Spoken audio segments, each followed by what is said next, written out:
বাংলাদেশের শারিয়া ল অর্থাৎ শারিয়া আইন উনি বাস্তবায়ন করবেন না।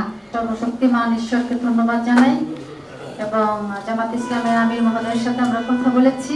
উনি জাতির উদ্দেশ্যে বলেছেন সেটা হলো, যদি মহান সৃষ্টিকর্তা ওনাদেরকে এই দেশ পরিচালনা করার সুযোগ দেন তাহলে এই বাংলাদেশের শারিয়া ল অর্থাৎ শারিয়া আইন উনি বাস্তবায়ন করবেন না।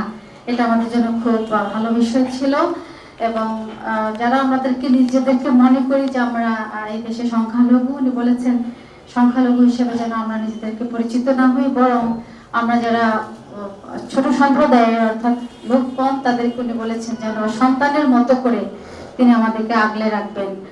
নির্বাচন পরবর্তী সময় আমাদের স্বাধীনতা, আমাদের ধর্ম সমস্ত বিষয় আশ্বস্ত করেছেন এবং তিনি বলেছেন যে একটি বাগানে যেমন সমস্ত ফুল না থাকলে সৌন্দর্য হয় না, ঠিক একইভাবে একই দেশে সব ধর্মের নাগরিক না থাকলেও ভালো হয় না। আমরা সত্যি কৃতজ্ঞ এবং এখানে আসার মেইন উদ্দেশ্য যে দেশের খ্রিস্টান নাগরিক হিসেবে আমরা আসলে শান্তিপূর্ণ দেশ চাই। For 90 minutes with Dr. Shafiqur Rahman. We asked him the hard questions and he gave good answers. In specific, in 3 areas, the Christian pastors are concerned about their safety and about religious freedom.